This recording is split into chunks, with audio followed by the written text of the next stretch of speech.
Chris, now that you've had a night to sleep on it, just how shocked are you that you're sitting here reflecting on the season and not hopping on an airplane for Game 6?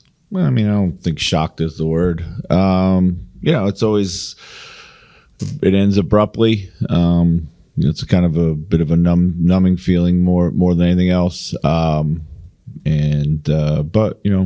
reflecting on the good and the bad. The bad is more localized. Last night's performance not our best. We wish it was better. Give ourselves a better chance. I was out and about today doing some things this morning, and got a lot of well wishes and great seasons and that stuff like from people in the community. So that's something to take to heart. It seems like, especially offensively, like this team is pretty reliant on Mike being out there and being kind of that secondary playmaker.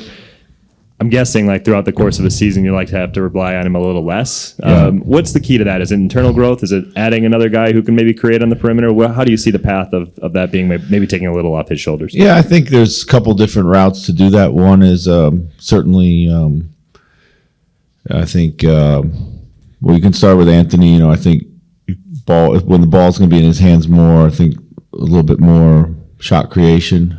I think assuming Kyle's back, which I know I personally would love. We would love to have him back, but we got to get kind of a little bit of a better package around him, whether he's at the 1, whether he's at the 3. In particular, those two things, I think we can run more offense through him, but we've got to kind of clean that up. And then, of course,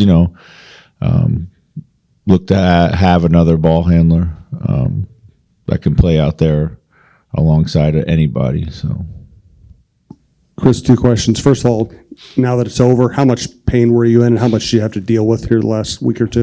Most of the pain was in the first 10 days. The last couple of weeks, it's not been a lot of pain, just kind of discomfort. Just kind of a pain to, no pun intended, but more, just get around. Just kind of leg is more in the way than painful. So yeah, but the first couple of weeks, definitely a lot of pain. So last year you emphasized defense, and the defense made a major jump. Yeah. Do you feel like you can just by emphasizing offense help the offense this next coming year? Yeah, we need to get better offensively. We were, just thinking about it as the season unfolds. There's always a point where you think like these are things we have to do, but it's really tough to address a mid-season. And you try to make tweaks and stuff like that. But going into next season, we've got to play.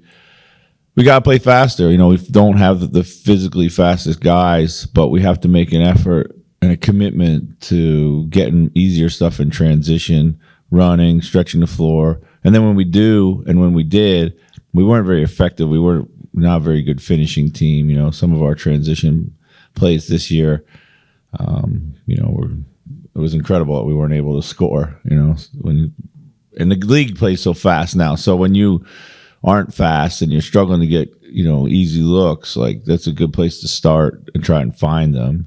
And we got to be better there. That's one. I thought we did a good job of coming in with more structure and kind of a little bit more of a blueprint. I think there's the efficiency and the shot making wasn't always there. So I think we got to do a better job. I think we got to continue to simplify our offensive structures, though, based on what we have. So, but we're definitely going to make a point of emphasis of getting out and running more. So. Similar there, the past 2 seasons, talking to you in training camp, it's been like a real focus on like the defensive side of the ball to instill that identity. Does that like instilling a offensive identity kind of have to come, like do you have to choose to do that before the season and aim at what that is kind of in September, October? Well, yes and no. I mean, I think you don't have to choose one or the other. I think you can choose to have both if that's the question. But I do believe, I was extremely encouraged offensively, like excited out of my skin in preseason. I mean, we looked like a juggernaut. ball was moving, a lot of purpose, a lot of pace. Then you realize, season starts and the stats count for real. And we went through a few weeks, or certainly the first few games, and everything we had kind of done, we didn't look at anything like that. And I think that kind of set us back a little bit in what our offensive identity was going to be. And then it was a series of like just having to keep finding a rhythm. And that was inconsistent for the most part. I thought over the second half of the season we were a little better, you know. And there were some adjustments that were being made by guys, and all credit to them. You know, I think Mike had taken maybe too far of a step back in his aggressiveness to score to try to make the offense work. You know, Cat was still trying to figure out his rhythm off the ball. You know, Jaden's shooting kind of took a while to get some level of consistency. You know, playing with Rudy was still like a work in progress. It was getting better all the time. Kyle back to the 3 rather than the 4. So there was a lot of like moving parts that probably fed into that. And some of it was just, it is what it is. You just had to go through that process. So, but yeah, I think, you know, we definitely need to kind of drill down on what that offense looks like. And that's a summer long kind of vision that you then have to kind of sell to the team when they show up in October. So, Chris, in terms of selling that to the team, do you think in some ways that this series against Dallas helps in that way in terms of, I mean, the Mavericks clearly have a real identity. They knew exactly what they wanted to do offensively and to get their shots. And I know they're constituted differently from you guys, but having your guys see what that benefits and approaching it that way? I mean, yes and no, John. I mean, just like, not a big fan of these heliocentric offenses where, you know, it's one guy. I mean, you have to have a player who's pretty special to be able to create that much offense for himself and everybody else, and it has to have a complete, like, you know, skill set. And then, you know, I think, you know, you look some teams now. I mean, Boston's a good example of it. Like, they kind of just spread you out and then try to beat you one-on-one, and that creates a lot of advantages. You know, I'm not sure we have those type of players either. So we're still going to be movement based. We're still going to be sharing the ball. We still have the bigs to incorporate. So, you know, I think there's a lot of different things. Like the Mike Rudy combo is a great one. You know, I think the Anthony Cat combo needs to continue to grow. I think there's way more that they can learn, kind of help each other, maybe the way that Jokic and Murray do. You know, rather. So I would look more to that kind of model than I would to Dallas. You know, obviously, you know, Anthony's going to continue to have the ball in his hands a ton. You know, and he has that burden of having to score and create, but he's such a wired to score that, you know, he's going to have, you know, and we're going to need him to do that too. So if we assume that front office and coaching staff stays pretty much the same going into next year, that's 3 years together in a row. What do you think that continuity means for an organization, for you and Tim to try and establish everything that you want to and set this foundation? Yeah, I'm a big fan of continuity. Certainly, you know, offensively, back to the question at hand, is you should have continuity offensively because you just kind of know each other better. So hopefully we can continue to be a little bit better out of the gate offensively. Yeah, and you know, continuity and internal growth, that to me is the key to, you know, to going far in this league. You know, the teams that take, you know, we've experienced ourselves. Heavy change takes a while to settle down and then build off of. I mean, Dallas last year basically, look what, you know, they basically tanked the season at the end so they could get, you know, one of the pieces that they need, and then, you know, went through the season and added the perfect pieces. So, but yeah, so it's just to, you know, if you have continuity, you're going to be ahead of the curve. So, two of the buzzwords that were present throughout the season was structure and maturity. yeah. And it seems like your structure comes out of your game plan, and part of maturity is adhering to the game plan. Yeah. Was it difficult to be patient with that, and how well was your patience rewarded in just trusting that they would continue to adhere to the game plan for the season? Yeah, I thought they did a great job of executing game plans all season long. I think there was a lot of moving parts in our game plans just because of the way we're constructed with the two bigs. Every night was, you've heard me say it before, was a little bit of a puzzle. But yet we still maintained an identity through it all. Where I think a year ago we didn't have that same identity because every night we were trying to figure ourselves out and reinvent ourselves. So that was one. Maturity I was pleased with. Still as a young team, we still have immature moments, but the type of maturity that we saw the most growth with was readiness, preparation, attention to detail, game plan execution. And our record against teams that we should have beaten was pretty good. A year ago it was not. So, so things like that, I thought we took a big step forward. So. You strengthened your defensive identity was through versatility. Yeah. Hearing the answer to your first question, you were talking about surrounding slow-mo with different personnel or getting different combinations together. Do you need more versatility, practiced versatility in your offense?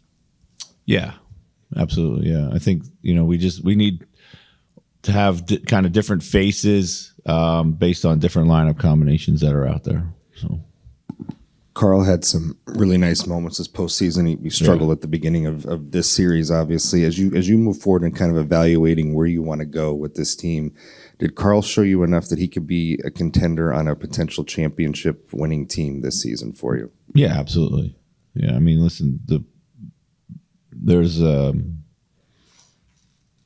the playoffs are 2 months long, you play a lot. You play in every other night, and every series is different. And a ton of adjustments. Coaching's at a high level, and everybody's going to go through some sort of period where they don't play particularly well. I don't think Doncic played great out of the chute against OKC for a couple games there. So, 100%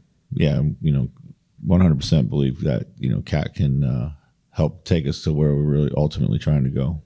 So you talked about wanting maybe Ant and Cat to get a little bit more of like a helping each other, like Jokic and Murray. Do those two, can they do that right now in the level that they're at in terms of kind of seeing the game, making reads, even like multiple actions back to back just off what the defense is doing? Or do they need to take another step just kind of mentally to get to that point where they can consistently play off each other? Oh, they can do it. I mean, there's certain things that they do in combination with each other that, work seemingly almost every time they try it. They just need to do it more, and I think that's just like a willingness to give themselves to, to the greater good a little bit. They may not be natural into how they play, but when these things happen, and if I write it up or play call it, it usually works, but they got to be able to find it in the flow, which is probably the next step. So yeah, is the fact that they're both kind of first thought is to score. Yeah, does that maybe what has to change, or they have to fight that a little bit more? Yeah, I think it's less about like score, more about I want to play in this style. This is the manner that I'm comfortable playing in. So. When you and Mike get together and form the game plan for moving forward for next year and that type of thing, after getting over what happened last night in this series, are you concerned with the ownership situation, which is either up in the air, or do you know where it is? Are you comfortable that they're going to support the things that you want to do? Yeah, I'm not concerned with the ownership situation at all, to be quite honest with you. First of all, on a personal level, I have a great relationship with all parties.